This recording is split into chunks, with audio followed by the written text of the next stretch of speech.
Hey, welcome back to the Disney Plus Everyday Challenge. And today we have Star Wars Episode 9 The Rise of Skywalker. This is a humongous deal for me whenever we talk about Star Wars, because I've pretty much grown up with Star Wars. It's in my blood. If you cut me, do you not see midichlorians? I'm sure that is not the case. But regardless, it's a big deal to be able to talk about the final film. Yes, there's going to be spoilers. So, honestly, if you haven't seen one of the biggest films ever made already, a year later, has it only been a year? It feels like it's been a decade. Um, well, now's the time to back out while you can, because this is going to be spoilery. Um, not going to try to talk all night. I have to admit, I've done two previous takes that I just had to cut off in the middle. I didn't ever even got to the point of going, hey, I'm done, let's pick tomorrow's thing. I got 3 minutes into the first one and then like 8 minutes into the next one, and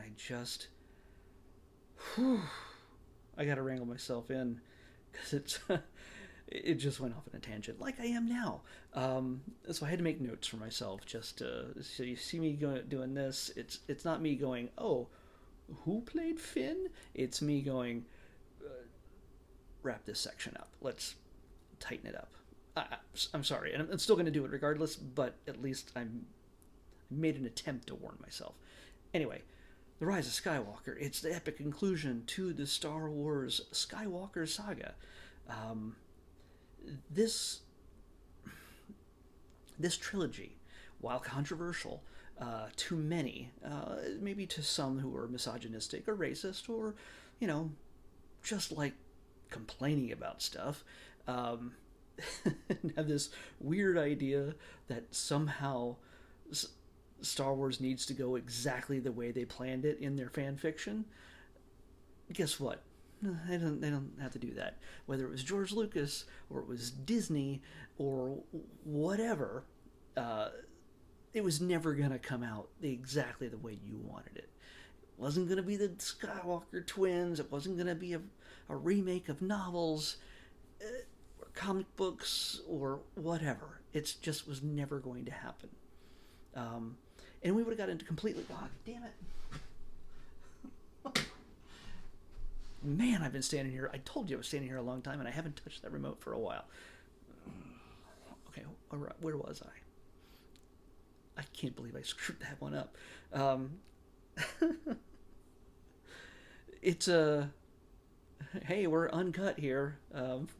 Unless I just give up on this one also, which I'm going to try my best not to do. Well, blooper reel. If only we can have a blooper reel. Anyway, yeah, it was never going to turn out exactly the way you wanted it. I'm happy to be able to get more Star Wars stories, be able to see a conclusion to the saga. And again, back when I was a kid, I thought it was all done in 1983. 1983 was like, oh, well, we have books, we have comics, and certainly plenty of toys, at least for a little while, and then until they went away until 1995 they came back. But for the most part, Star Wars was dead.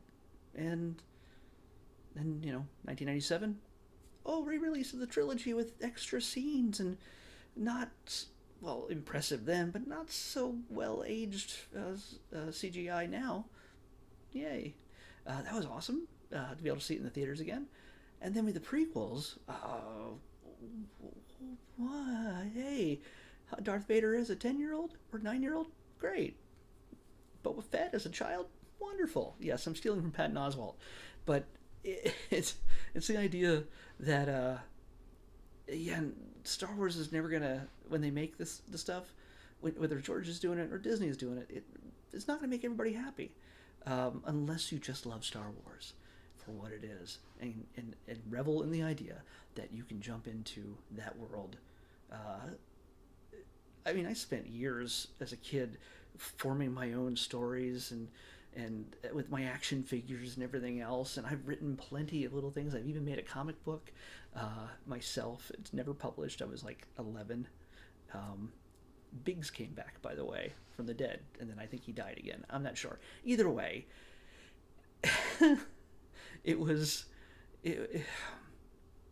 We all have an idea of what Star Wars is in our minds, and unfortunately, for some of you, you have not yet realized that Star Wars is in the hands of Lucasfilm still, and yes, Disney. But I think it could have been in no better hands. The other option would have been George going, you know what? It dies with me. Whatever. Screw you, losers.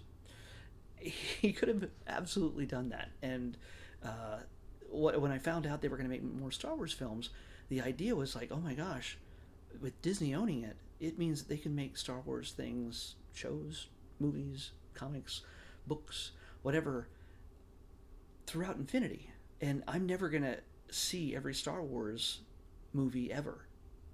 I'm going to end before it does. And I think that pissed off a lot of people. That's the thing in the back of their mind. They're realizing, oh my gosh, I'm not going to be the ultimate expert on Star Wars throughout all of eternity. I come to realize that a long time ago that I'm not. But I know what I can love. I know I have control over what I love, I think. And I love Star Wars. And yeah, doesn't end perfectly. There's still lots of questions, but I love that. There needs to be more questions.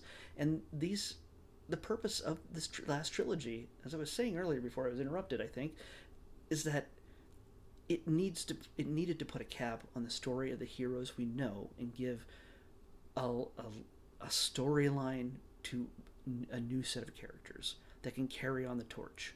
It's just the way it is. We may not like it. Our characters get old. Some of them unfortunately die in real life as well.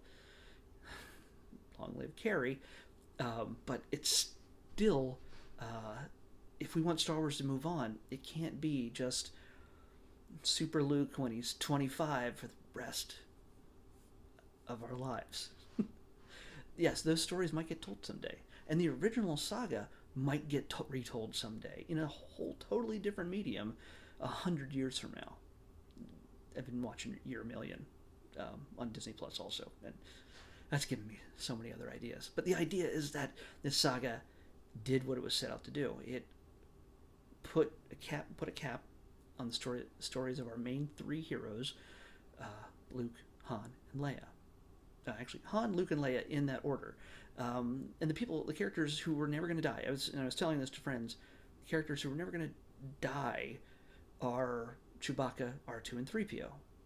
There is no reason to kill them off, because they do not have human faces that age, and Jason's, even though I can't say his last name, took over for Peter Mayhew. We still have Chewbacca. Yeah, you can kill him off in a Legends book because of a planet blowing up or whatever to save his friends and family, but that was done in a time when we didn't know there was ever going to be another movie with Chewbacca in it.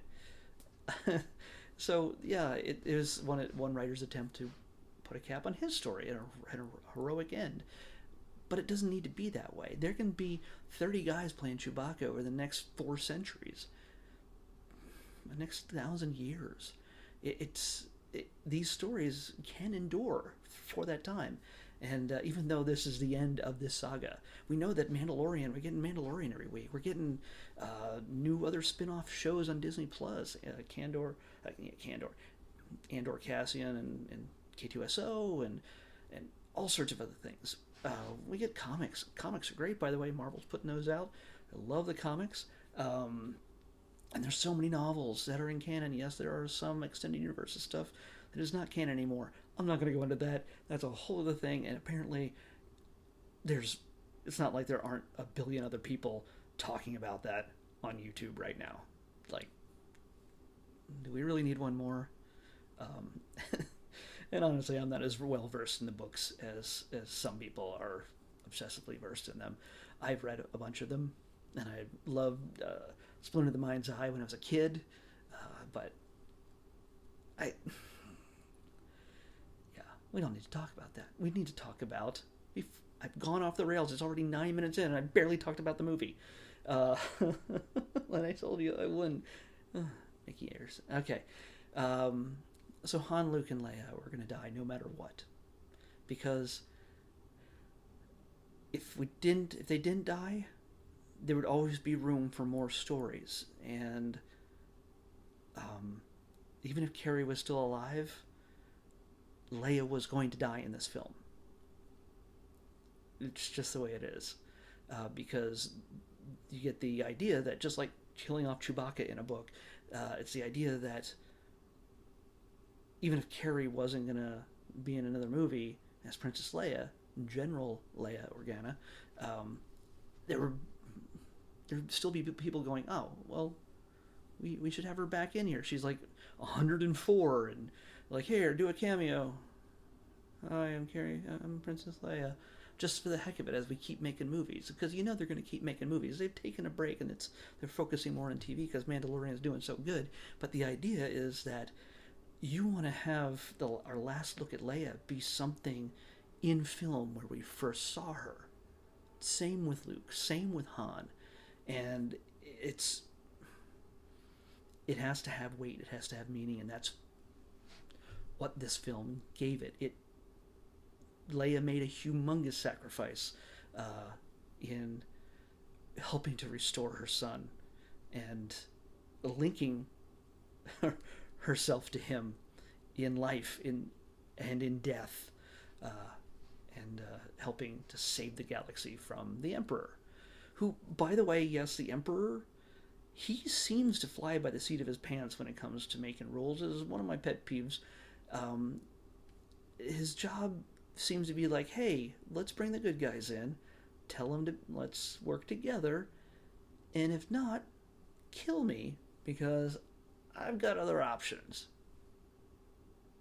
And if you kill me, you're probably going to turn to the dark side. You might be helpful and useful to manipulate, or you might try to kill me again. Either way, he just seems to just sort of, let's make clones that have kids at some point, and meaning Rey here, and then they hide that kid from the Emperor. Yes, this seemed like a very needless, everybody's connected, everybody's related kind of thing. To me, yeah, it doesn't make me angry. It doesn't make me frustrated. It doesn't say, oh, they went back on the nobody theory in Last Jedi. No, I don't. It doesn't matter. It really doesn't matter. What we got is what we got, and it works. I kind of hoped that it would be something different, but in the way that JJ and the rest of them put it together, it works for what it is, as long as you don't think about it too much. So, and yeah, for somebody like me, you tend to think about it too much, but you have to let go. You have to let it go. And I love Star Wars more than I feel a need to nitpick and hate it for the dumbest reasons, because it's given me so much happiness over a majority, almost all of my life, and yeah, it's a good thing. So we got the new characters. We got Rey, Finn, and Poe making the new trilogy of heroes, who will probably never come back to a Star Wars movie, but that's what Carrie, Harrison, and Mark said too. So maybe someday, after they've sown their oats in other films and television series and things like that, and they'll go, you know what? It's 30 years later. Star Wars wants us back. Lucasfilm wants us back to tell more stories. And we might get middle-aged Rey training kids. And my only hope is that while all Star Wars films need to have certain elements in each one, at least saga stories, need to have a ground chase, a high-speed ground chase. We had that in each one of the films. A space battle, a bar scene where lots of creatures could be seen, certain lines that need to be repeated over and over again. I've got a bad feeling about this, or permutations of that. And R2 and 3PO being the core of it. It's those things are kind of done out of nostalgia. And this film is pretty much fan service built on nostalgia. We go back to the Endor system. We see lots of love for the Falcon. Of course, this time, rather than yet another Death Star, we now have thousands of Death Triangles. Yes, the Star Destroyers have guns that can blow up planets, and they do at least one.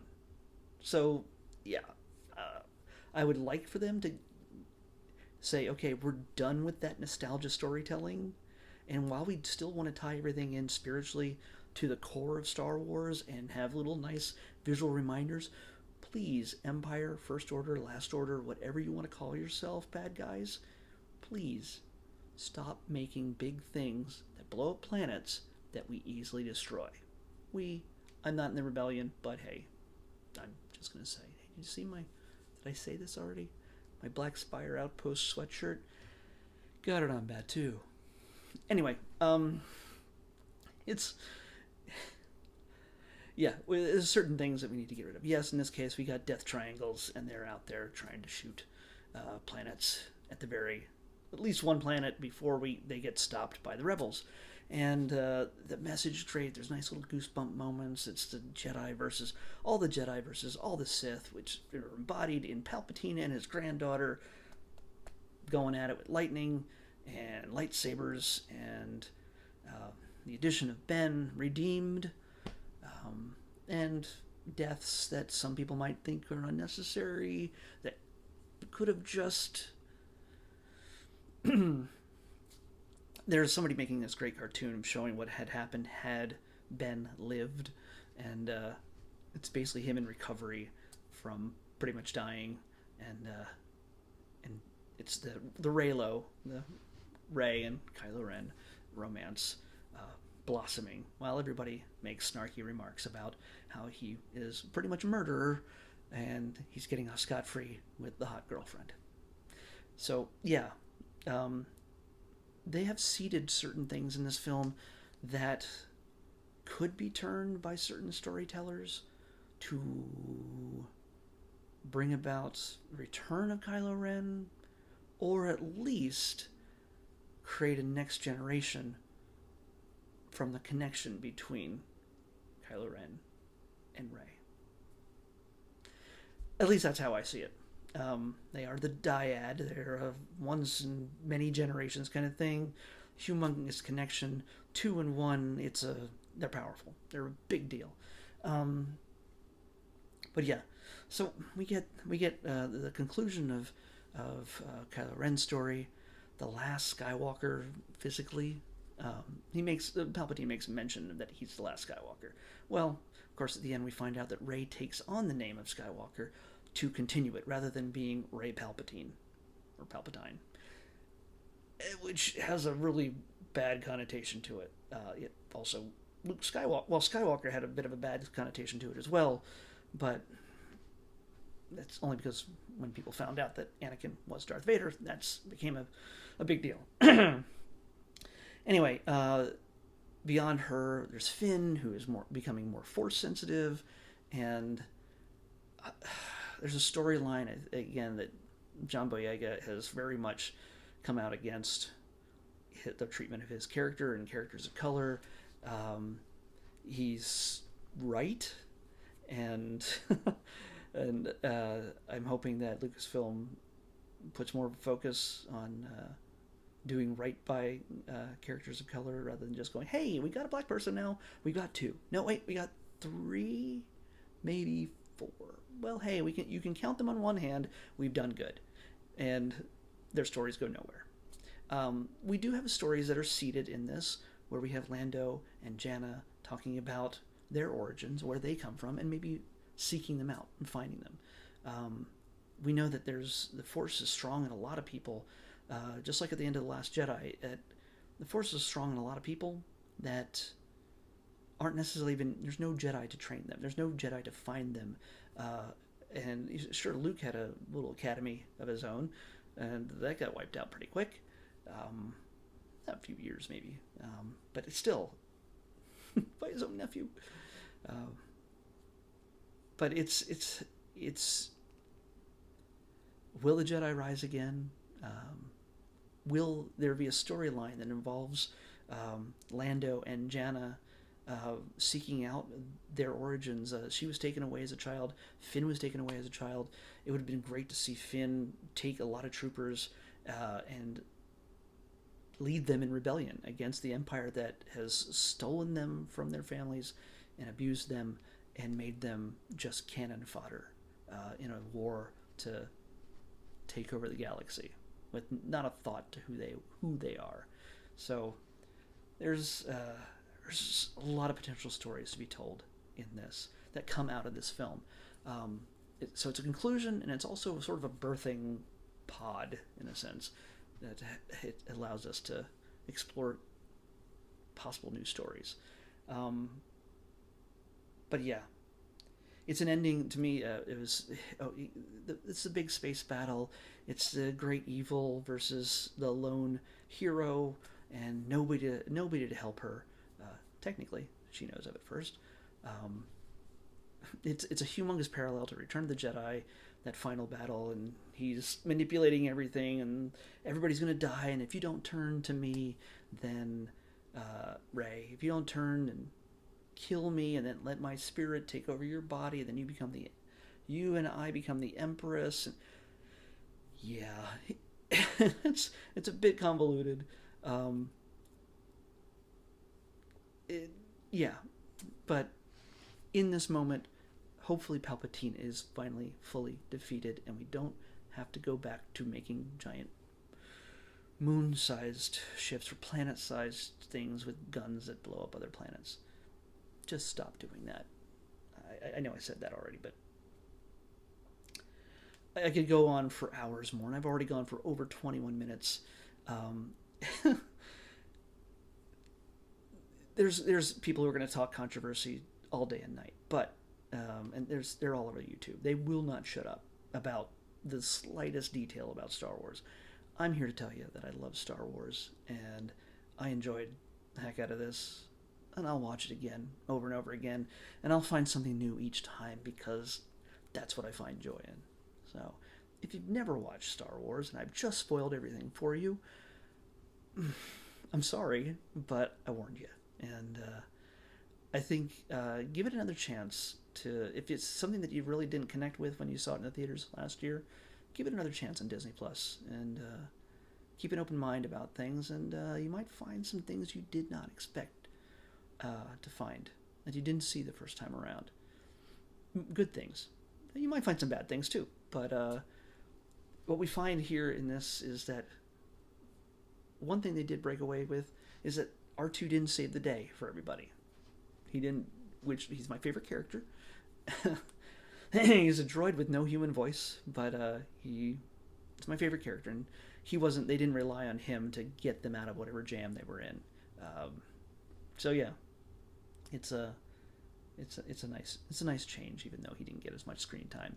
But he was there. One thing I really like, when somebody pointed this out, he was there for the birth of Luke and Leia, and he was there for at least the death of Leia, and he was also sort of there around when he saw Luke's death, but not on the same planet.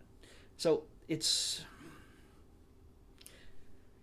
the saga. The saga is supposedly done, and hopefully we'll get to see more stories with some of these characters in the future, hopefully with the same actors, because I do like John Boyega and Oscar Isaac and Daisy Ridley and so many others. So yeah, it's a big deal when we get one of these films for me, and I look forward to every single one, giving me a reason to watch them again. Not like I haven't seen them, at least the original ones, 100 times each at least. So may the Force be with you, and I think it's time to pick tomorrow's episode of the Disney Plus Everyday Challenge. Here we go. 473. 473. Come back. I had you open a moment ago, and now you closed on me. 473. Well, it's just under 500. It's not Star Wars. For... Huh, okay. It's a documentary. We're doing another documentary. It's part of a series of documentaries, I think. This might be just like a one-off 45-minute episode. But it's part of the Secrets of series of, I'm guessing, National Geographic. I could be wrong. Could be Disney Nature. I don't know. We'll find out tomorrow. But this one, 473, is Secrets of Wild India. So yeah, Secrets of Wild India. I have not been to India. I know some people who are from India, but they never take me with them when they go home. So Secrets of Wild India on the Disney Plus Everyday Challenge. We'll see you back here tomorrow. May the Force be with you. Bye.